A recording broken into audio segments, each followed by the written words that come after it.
नमस्कार। आज मैं सुना रही हूँ यशपाल की कहानी पर्दा। चौधरी पीर बख्श के दादा चुंगी के महकमे में दारोगा थे। आमदनी अच्छी थी। एक छोटा पर पक्का मकान भी उन्होंने बनवा लिया। लड़कों को पूरी तालीम दी। दोनों लड़के एंट्रेंस पास कर रेलवे में और डाकखाने में बाबू हो गए। चौधरी साहब की ज़िंदगी में लड़कों के ब्याह और बाल बच्चे भी हुए, लेकिन ओहदे में खास तरक्की न हुई। वही 30 और 40 रुपये माहवार का दर्जा। अपने ज़माने की याद कर चौधरी साहब कहते, वो भी क्या वक्त थे। लोग मिडिल पास कर डिप्टी कलेक्टरी करते थे, और आजकल की तालीम है कि एंट्रेंस तक अंग्रेजी पढ़कर लड़के 30-40 से आगे नहीं बढ़ पाते। बेटों को ऊंचे ओहदे पर देखने का अरमान लिए ही उन्होंने आंखें मूंद लीं। इंशाअल्लाह चौधरी साहब के कुनबे में बरकत हुई। चौधरी फजल कुर्बान रेलवे में काम करते थे।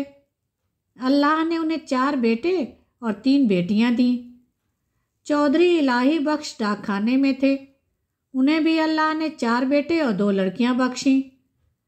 चौधरी खानदान अपने मकान को हवेली पुकारता था। नाम बड़ा देने पर भी जगह तंग ही रही। दारोगा साहब के ज़माने में जनाना भीतर था और बाहर बैठक में मोड़े पर बैठकर नेचा गुड़गुड़ाया करते। जगह की तंगी की वजह से उनके बाद बैठक भी जनाने में शामिल हो गई और घर की ड्योढ़ी पर पर्दा लटक गया। बैठक न रहने पर भी घर की इज्जत का ख्याल रहता था, इसलिए पर्दा बोरी के टाट का नहीं, बढ़िया किस्म का रहता। जाहिर है दोनों भाइयों के बाल बच्चे एक ही मकान में रहने पर भी भीतर सब अलग अलग था। ड्योढ़ी का पर्दा कौन भाई लाए। इस समस्या का हल इस तरह हुआ कि दारोगा साहब के ज़माने की पलंग की रंगीन दरियाँ एक के बाद एक ड्योढ़ी में लटकाई जाने लगीं। तीसरी पीढ़ी के शादी ब्याह होने लगे। आखिर चौधरी खानदान की औलाद को हवेली छोड़ दूसरी जगहें तलाश करनी पड़ी। चौधरी इलाही बख्श के बड़े साहबजादे एंट्रेंस पास कर डाकखाने में 20 रुपये की क्लर्की पा गए। दूसरे साहबजादे मिडिल पास कर अस्पताल में कंपाउंडर बन गए। ज्यों ज्यों जमाना गुजरता जाता, तालीम और नौकरी दोनों मुश्किल होती जाती। तीसरे बेटे होनहार थे। उन्होंने वजीफ़ा पाया। जैसे तैसे मिडिल कर स्कूल में मुदर्रिस हो देहात चले गए। चौथे लड़के पीर बख्श प्राइमरी से आगे न बढ़ सके। आजकल की तालीम माँ बाप पर खर्च के बोझ के सिवा और है क्या। स्कूल की फीस हर महीने और किताबों, कापियों और नक्शों के लिए रुपए ही रुपए। चौधरी पीर बख्श का भी ब्याह हो गया। मौला के करम से बीबी की गोद भी जल्दी ही भरी। पीर बख्श ने रोजगार के तौर पर खानदान की इज्जत के ख्याल से एक तेल की मिल में मुंशीगिरी कर ली। तालीम ज़्यादा नहीं तो क्या, सफ़ेद पोश खानदान की इज्जत का पास तो था। मजदूरी और दस्तकारी उनके करने की चीज़ें न थीं। चौकी पर बैठते, कलम दवात का काम था। 12 रुपया महीना अधिक नहीं होता। चौधरी पीर बख्श को मकान सितवा की कच्ची बस्ती में लेना पड़ा। मकान का किराया 2 रुपया था। आसपास गरीब और कमीने लोगों की बस्ती थी। कच्ची गली के बीचों बीच गली के मुहाने पर लगे कमेटी के नल से टपकते पानी की काली धार बहती रहती, जिसके किनारे घास उगाई थी। नाली पर मच्छरों और मक्खियों के बादल उमड़ते रहते। सामने रमजानी धोबी की भट्ठी थी, जिसमें से धुआं और सज्जी मिले उबलते कपड़ों की गंध उड़ती रहती। दाईं और बीकानेरी मोचियों के घर थे। बाईं और वर्कशॉप में काम करने वाले कूली रहते। इस सारी बस्ती में चौधरी पीर बख्श ही पढ़े लिखे सफ़ेद पोश थे। सिर्फ उनके ही घर की ड्योढ़ी पर पर्दा था। सब लोग उन्हें चौधरी जी, मुंशी जी कहकर सलाम करते। उनके घर की औरतों को कभी किसी ने गली में नहीं देखा। लड़कियां 4-5 बरस तक किसी काम काज से बाहर निकलती और फिर घर की आबरू के ख्याल से उनका बाहर निकलना मुनासिब न था। पीर बख्श खुद ही मुस्कुराते हुए सुबह शाम कमेटी के नल से घड़े भर लाते। चौधरी की तनख्वाह 15 बरस में 12 से 18 हो गई। खुदा की बरकत होती है तो रुपए पैसे की शक्ल में नहीं, आल औलाद की शक्ल में होती है। 15 बरस में 5 बच्चे हुए। पहली 3 लड़कियां और बाद में 2 लड़के। दूसरी लड़की होने को थी तो पीर बख्श की वालिदा मदद के लिए आई। वालिद साहब का इंतकाल हो चुका था। कोई दूसरा भाई वालिदा की फिक्र करने नहीं आया। वे छोटे लड़के के यहाँ ही रहने लगीं। जहाँ बाल बच्चे और घर बार होता है 100 किस्म की झंझटें होती ही हैं। कभी बच्चे को तकलीफ है तो कभी जच्चा को। ऐसे वक्त में कर्ज की ज़रूरत कैसे ना हो। घर बार हो तो कर्ज भी होगा ही। मिल की नौकरी का कायदा पक्का होता है। हर महीने की 7 तारीख को गिनकर तनख्वाह मिल जाती है। पेशगी से मालिक को चिढ़ है। कभी बहुत ज़रूरत पर ही मेहरबानी करते। ज़रूरत पड़ने पर चौधरी घर की छोटी मोटी चीज़ गिरवी रखकर उधार ले आते। गिरवी रखने से रुपए के 12 आने ही मिलते। ब्याज मिलाकर 16 आने हो जाते और फिर चीज़ के घर लौट आने की संभावना न रहती। मोहल्ले में चौधरी पीर बख्श की इज्जत थी। इज्जत का आधार था घर के दरवाजे पर लटका पर्दा। भीतर जो हो पर्दा सलामत रहता। कभी बच्चों की खींच खाच या बेदर्द हवा के झोंकों से उसमें छेद हो जाते तो पर्दे की आड़ से हाथ सुई धागा ले उसकी मरम्मत कर देते। दिनों का खेल। मकान की ड्योढ़ी के किवाड़ गलते गलते बिल्कुल गल गए। कई दफे कसे जाने से पेंच टूट गए और सुराख ढीले पड़ गए। मकान मालिक सरजू पांडे को उसकी फिक्र न थी। चौधरी कभी जाकर कहते सुनते तो उत्तर मिलता, कौन बड़ी रकम थमा देते हो? 2 रुपल्ली किराया और वह भी 6-6 महीने का बकाया। जानते हो लकड़ी का क्या भाव है? ना हो तो मकान छोड़ जाओ। आखिर किवाड़ गिर गए। रात में चौधरी उन्हें जैसे तैसे चौखट से टिका देते। रात भर दहशत रहती कि कहीं कोई चोर न आ जाए। मोहल्ले में सफ़ेद पोशी और इज्जत होने पर भी चोर के लिए घर में कुछ न था। शायद एक साबित कपड़ा या बर्तन ले जाने के लिए भी चोर को न मिलता। पर चोर तो चोर है। छीनने के लिए कुछ न हो तो भी चोर का डर तो होता ही है। वह चोर जो ठहरा।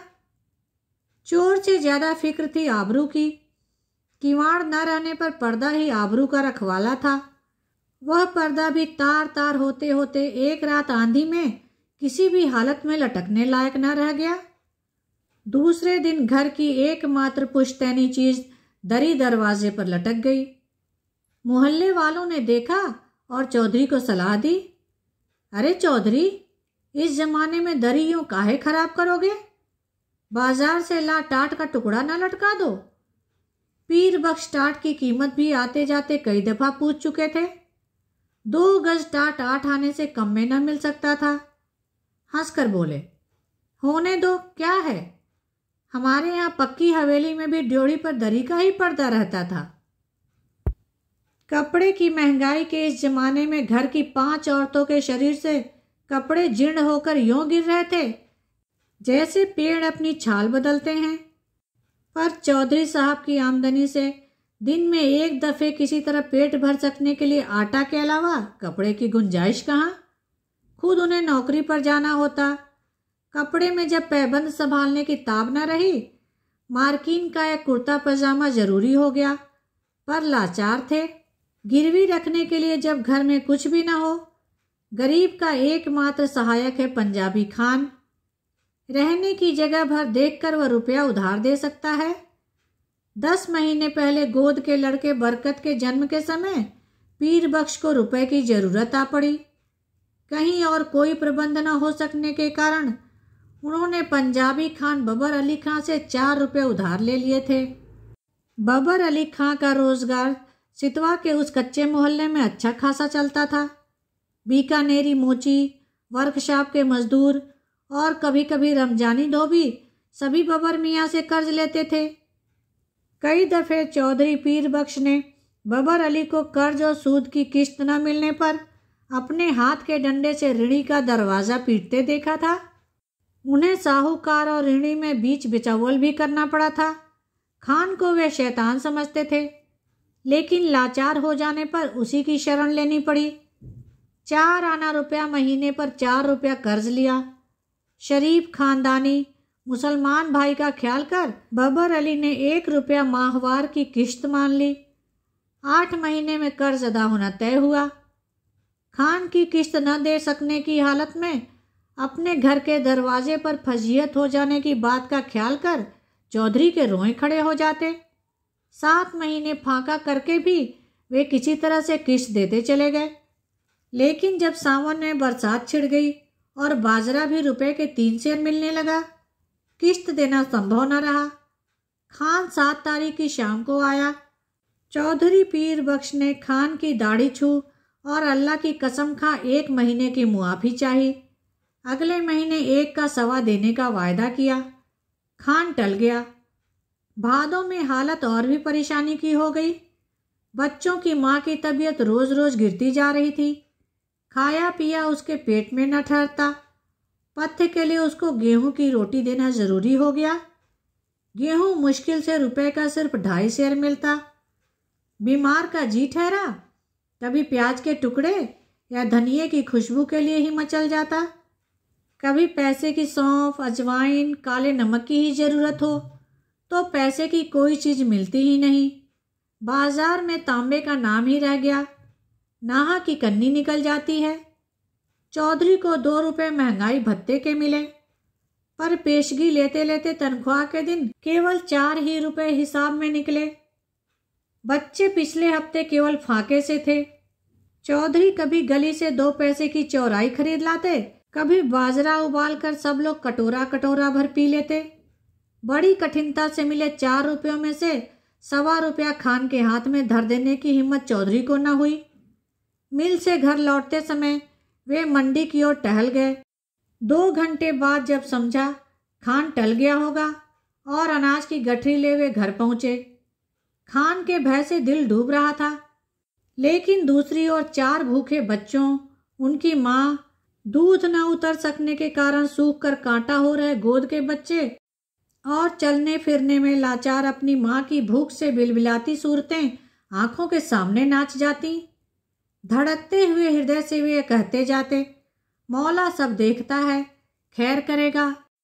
7 तारीख की शाम को असफल हो खान 8 की सुबह तड़के चौधरी के मिल चले जाने के पहले ही अपना डंडा हाथ में लिए दरवाजे पर मौजूद हुआ। रात भर सोच सोच कर चौधरी ने खान के लिए बयान तैयार कर लिया। मिल के मालिक लालाजी 4 रोज के लिए बाहर गए हैं। उनके दस्तखत के बिना किसी को भी तनख्वाह नहीं मिल सकी। तनख्वाह मिलते ही वह 1.25 रुपया हाजिर करेगा। माकूल वजह बताने पर भी खान बहुत देर तक गुर्राता रहा। हम वतन छोड़ के परदेश में पड़ा है, ऐसे रुपया छोड़ देने के वास्ते हम यहाँ नहीं आया है। हमारा भी बाल बच्चा है। 4 रोज में रुपया नहीं देगा तो हम तुम्हारा यह कर देगा। 5वें दिन रुपया कहाँ से आता? तनख्वाह मिले अभी हफ्ता भी नहीं हुआ। मालिक ने पेशगी देने से साफ इनकार कर दिया। 6ठे दिन किस्मत से इतवार था। मिल में छुट्टी रहने पर भी चौधरी खान के डर से सुबह ही बाहर निकल गए। जान पहचान के कई आदमियों के यहाँ गए। इधर उधर की बातचीत कर वे कहते, अरे भाई हो तो 20 आने पैसे तो 2-1 रोज के लिए देना, ऐसे ही जरूरत आ पड़ी है। उत्तर मिला, मियाँ पैसे कहाँ इस जमाने में, पैसे का मोल कौड़ी नहीं रह गया। हाथ में आने से पहले ही उधार में उठ गया तमाम। दोपहर हो गई। खान आया भी होगा तो इस वक्त तक बैठा नहीं रहेगा। चौधरी ने सोचा और घर की तरफ चल दिए। घर पहुंचने पर सुना खान आया था और घंटे भर तक ड्योढ़ी पर लटके दरी के पर्दे को डंडे से ठेल ठेल कर गाली देता रहा। पर्दे की आड़ से बड़ी बीबी के बार बार खुदा की कसम खा यकीन दिलाने पर कि चौधरी बाहर गए हैं, रुपया लेने गए हैं, खान गाली देकर कहता, नहीं बज्जात चोर भीतर में छिपा है, हम 4 घंटे में पी रहता है, रुपया लेकर जाएगा, रुपया नहीं देगा तो हम उसका काल उतार कर बाजार में बेच देगा। हमारा रुपया क्या आराम का है? 4 घंटे से पहले ही खान की पुकार सुनाई दी, चौधरी। पीर बख्श के शरीर में बिजली सी दौड़ गई और वे बिल्कुल निसत्व हो गए, हाथ पैर सुन्न और गला खुश्क। गाली दे पर्दे को ठेलकर खान के दोबारा पुकारने पर चौधरी का शरीर निर्जीव प्राय होने पर भी निश्चेष्ट न रह सका। वे उठकर बाहर आ गए। खान आग बबूला हो रहा था। पैसा नहीं देने के वास्ते चिपता है। एक से एक बढ़ती हुई 3 गालियां एक साथ खान के मुंह से पीर बख्श के पुरखों पीरों के नाम निकल गईं। इस भयंकर आघात से पीर बख्श का खानदानी रक्त भड़क उठने के बजाय और भी निर्जीव हो गया। खान के घुटने छू अपनी मुसीबत बतावे मुआफी के लिए खुशामद करने लगे। खान की तेजी बढ़ गई। उसके ऊंचे स्वर से पड़ोस के मोची और मजदूर चौधरी के दरवाजे के सामने इकट्ठे हो गए। खान क्रोध में डंडा फटकार कर कह रहा था, पैसा नहीं देना था, लिया क्यों? तनख्वाह किधर में जाता? हरामी हमारा पैसा मारेगा, हम तुम्हारा खाल खींच लेगा। पैसा नहीं है तो घर पर पर्दा लटका के शरीफ ज्यादा कैसे बनता? तुम हमको बीबी का गहना दो, बर्तन दो, कुछ तो दो, हम ऐसे नहीं जाएगा। बिल्कुल बेबस और लाचारी में दोनों हाथ उठा खुदा से खान के लिए दुआ मांग पीर बख्श ने कसम खाई, एक पैसा भी घर में नहीं है, बर्तन भी नहीं है, कपड़ा भी नहीं। खान चाहे तो बेशक उसकी खाल उतार कर बेच ले। खान और आग बबूला हो गया। हम तुम्हारा दुआ क्या करेगा? तुम्हारा खाल क्या करेगा? उसका तो जूता भी नहीं बनेगा। तुम्हारा खाल से तो यह टाट अच्छा। खान ने ड्योढ़ी पर लटका दरी का पर्दा झटक लिया। ड्योढ़ी से पर्दा हटने के साथ ही जैसे चौधरी के जीवन की डोर टूट गई, वह डगमगा कर जमीन पर गिर पड़े। इस दृश्य को देख सकने की ताब चौधरी में न थी, परंतु द्वार पर खड़ी भीड़ ने देखा। घर की लड़कियां और औरतें पर्दे के पीछे दूसरी ओर घटती घटना के आतंक से आंगन के बीचों बीच इकट्ठी हो कांप रही थीं। सहसा पर्दा हट जाने से औरतें ऐसे सिकुड़ गईं जैसे उनके शरीर का वस्त्र खींच लिया गया हो। वह पर्दा ही तो घर भर की औरतों के शरीर का वस्त्र था। उनके शरीर पर बचे चीथड़े उनके 1/3 अंग ढकने में भी असमर्थ थे। जाहिल भीड़ ने घृणा और शर्म से आंखें फेर ली। उस नग्नता की झलक से खान की कठोरता भी पिघल गई। ग्लानि से थूक पर्दे को आंगन में वापस फेंक क्रुद्ध निराशा में उसने लाहौल बिला कहा और असफल लौट गया। भय से चीखकर ओट में हो जाने के लिए भागती हुई औरतों पर दया कर भीड़ छट गई। चौधरी बेसुध पड़े थे और जब उन्हें होश आया, ड्योढ़ी का पर्दा आंगन में सामने पड़ा था, परंतु उसे उठाकर फिर से लटका देने का सामर्थ्य उनमें शेष न था। शायद अब इसकी आवश्यकता भी न रही थी। पर्दा जिस भावना का अवलंबन था वह मर चुकी थी। धन्यवाद। कहानी को लाइक करें और शेयर करें। मेरे चैनल को सब्सक्राइब कर दें जिससे सभी कहानियाँ आपको समय पर मिल जाएं।